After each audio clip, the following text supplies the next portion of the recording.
Tech coming out in the draft. Like I said, they've had a good team, a good record. UCLA whooped them on Thursday night by a score of 40-24. Now California has fallen out of the top 25, and UCLA is back in. Let's see, we also had Memphis crushing Tulsa on Friday, 66-42. How you can give up 42 points and still crush somebody in the game of football is a little baffling and slightly disturbing to me, a football purist. But it is what it is. Then on Saturday, here's the game that got Miami, Florida football head coach fired. They lost to Clemson by a score of 58-0. Now, mind you, Miami, Florida has not been ranked, and Clemson has been a top 10 team pretty much all year. Didn't matter, apparently, to the people at the U. We also had Pittsburgh by winning a close one over Syracuse, 23-20. Pittsburgh is currently the 23rd ranked team in the country. We had number 2 ranked Baylor, okay, the team I just talked about losing their starting quarterback, right? Yeah, that's it. Yep, Baylor, number 2 ranked. They won 45-27. Houston, now ranked 18th. Don't know what they were last week, somewhere in the low 20s. They won 59-10 over the University of Central Florida. Wow, real impressive. Toledo wins 51-35 over Massachusetts. Toledo is currently ranked 20th. Alabama wins a close nail-biter over unranked Tennessee, 19-14. Surprising that Alabama didn't handle them better, more easily. Duke barely holds on to win by 2 points, 45-43 over Virginia Tech. Virginia Tech not ranked, Duke ranked currently 22nd. We had the Kansas Jayhawks, who should really just stop playing football entirely and just be a basketball school, lose to Oklahoma State by a 12th ranked Oklahoma State now by a score of 58-10. 14th ranked now Oklahoma crushed conference rival Texas Tech 63-27. Michigan State defeated Indiana 52-26, a little more handedly than Ohio State did when they played Indiana. LSU beat Western Kentucky 48-20. Ole Miss gets by Texas A&M 23-3. Florida State, ranked 17th, now lost to Georgia Tech unranked 22-16. We also had Mississippi State, ranked 25th now, beating Kentucky 42-16, and the big shocker dropper. But I said keep an eye on this game. This is an upset alert. I'm pretty good at picking the games like that in regards to college football. USC not only beats who was the third-ranked team, Utah Utes, but destroys them 42-24, and Utah is now dropped to number 13 in the country. We had the number 1 ranked Ohio State Buckeyes easily take out Rutgers 49-7. 8th ranked Stanford takes out Washington 31-14.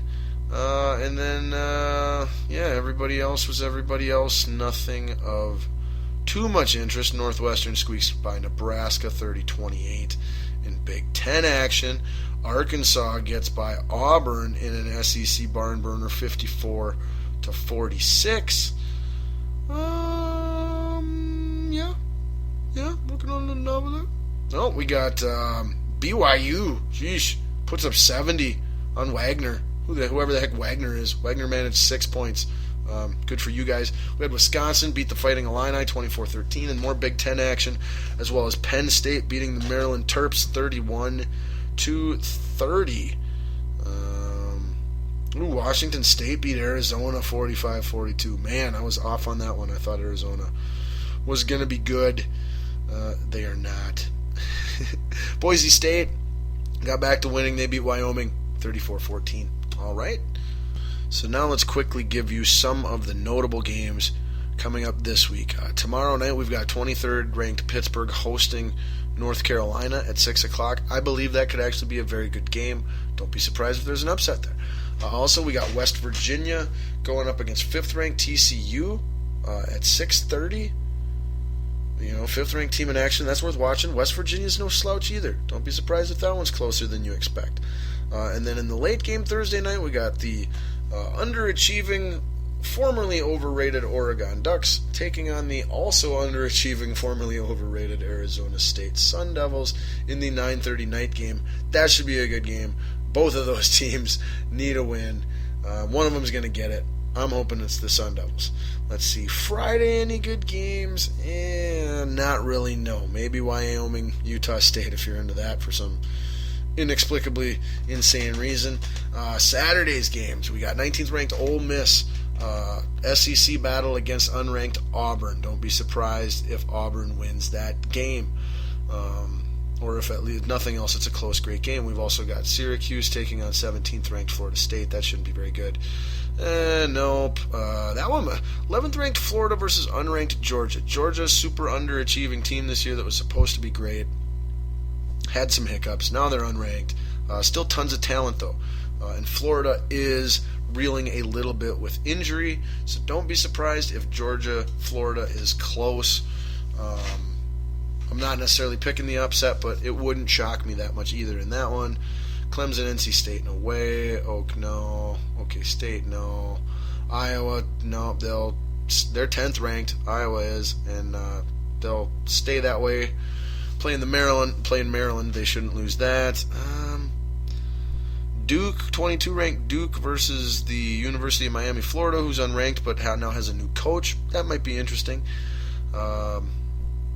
And again, we've got Michigan, 15th ranked, playing against the Minnesota Gophers. That game should be a little closer than it would have been had things not happened with Jerry Kill today. We got another good game here. We got 9th ranked Notre Dame taking on 21 ranked Temple at 7 o'clock at night. Then at 9:30 we got Stanford should crush Washington State. And in other non-ranked action, games that might be good, USC, South Carolina that is, versus Texas A&M might be a good one. Big Ten football, we got Illinois versus Penn State, Nebraska versus Purdue, Rutgers versus Wisconsin. And then let's see the other game that jumps out on me. I really like the USC Trojans versus the California Golden Bears game at 2 p.m. in the afternoon. That should be a great game as well. And let's see. Nope, that's it. Maybe Arizona, Washington, 10 p.m. late game might be decent too. All right, so there's your college football for this week in our first half of the Spew devoted to football every week. Now, let's go to the second half of the Spew, which is NFL football this week. All right, so we are wasting no time here in our weekly football segment that we now title The Spew. We're done with our college football talk and we're moving on to NFL talk. We start the Spew NFL portion this week with our newest hit opening segment, The Purple Vein. The Purple Vein, the Purple Vein. That's right. From Minnesota artist to Minnesota team. That's right. Our weekly Vikings devoted talk time has been labeled The Purple Vein. I know everybody that goes balls deep here weekly with me loves The Purple Vein. So getting to last week's victory, 28-17 or 28-19, excuse me, over the Detroit Lions in Detroit. That was significant because the Vikings have been terrible on the road in the last 2.5 seasons. If you count all of this year and the last 2 seasons, the Vikings have won 3 road games. Now they had 2 road wins and a tie heading into last week's game. So a big on the road division win for the Vikings, and they will have to here we go, is the word I'm looking for. They will have to duplicate that feat this next week when they go to Chicago to take on the Bears. But anyway, quick recap of the film from last week against Detroit. Boy, Zimmer called a great game, both managing as a head coach and play calling and scheming as a defensive play caller, just getting really creative and confusing with his pass rushing schemes on the Detroit Lions, being extremely effective. I think he wasted a timeout once. Let's see, what do you have for minuses? 1, 2. Zimmer had 2 minuses on my play notes for him. Two 2 moments in the game where he either called a bad play or mismanaged the team. 2 out of an entire game. That is incredible. So Zimmer coached a near perfect game. Norv was equally good in his execution and play calling on the offense. I had 6 play calls or situations where Norv erred, but there were many more pluses than minuses as well. The offensive line as a unit played extremely well. As a collective, they had 1, 2, 3, 4, 5, 6, 7, 8, 9, 10, 11, 12, 13, 14, 15, 16, like 18 plus plays where they were impressive, top to bottom, all the way across as a group. Only 2 minuses where as a unit they failed, not just individually. Now, however, when I get to the individual grades, you will see that there were individual linemen that did not play well yet again. Special teams were mediocre. Blair Walsh, other than the 1 missed extra point, was fantastic. His kicks were not only going in, but they were looking good. When he was kicking them, lots of touchbacks indoors as he usually does. Fantastic performance once again by Blair Walsh. Hopefully we can put the kicker worries and concerns in the past and just move forward with confidence on him. Now we get to the fun, dicey stuff on the offense, and Teddy Bridgewater, upon further review of the film, had one of, if not his best game as a professional quarterback. I have seen improvement in some areas that I've been complaining there was no improvement in. He is moving and relocating in the pocket better. He still can improve more. Feel the pressure a little more naturally, move within the pocket with the rush without taking off and running or having to not look downfield or anything like that. But he got better. I did see some improvement where he came off his spot when he reaches his drop, relocated and then set up and delivered the ball timely and accurately. His arm strength is still not impressive ever at all when you watch on tape. His accuracy was much better this last week, but like I said, there's no zip on anything that he throws ever. That's probably not going to change. It's not the most important thing in the world, but it's just something that, if you have the eye for it, you can't help but notice.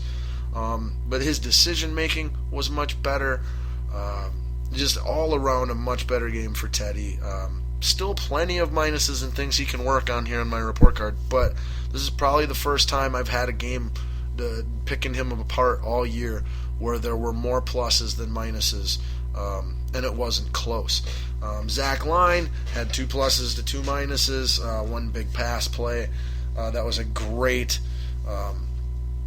play design as well as execution. Asiata, a non-factor with 1 blown blocking assignment, was all he got marked down for. Jerick McKinnon, a 5+ 0- performance. He played great. AP holding on to the football, gaining good yards, having a good per carry average. Ended up with 1, 2, 3, 4, 5, 6, 7 impressive plays with plus marks and 4 with minuses where he left yards out there. Kyle Rudolph, 2 pluses and a minus. Rhett Ellison continuing to play poorly with 2 minuses and a plus. And MyCole Pruitt jumping off the film as by far the best tight end for the Vikings last week. 3 pluses, no minuses. Huge multiple times in run blocking situations, which is not something he's necessarily known for, as well as playing extremely well and doing all that's asked of him when he is asked to be a receiving threat. He is going to be the number 1 tight end on this team for many years to come, and that will likely happen before the end of this season even. Kyle Rudolph, your time is limited. It's your days here are numbered, and that's nothing to do with me not liking you or you not being good. But you're not reliable and you're not consistent. And MyCole Pruitt appears that he might be able to do those things as well as match or surpass your talent level. So that was an interesting note that I took from the offense. Stephon Diggs continues to be one of the best rookie receivers in all of football now that they've pulled their heads out of their butt and decided to let him play on the team. He had 3 pluses, 1 minus, and a bogus penalty. Jarius Wright not playing well, 2 minuses including 1 big point costing drop, as well as 1 plus.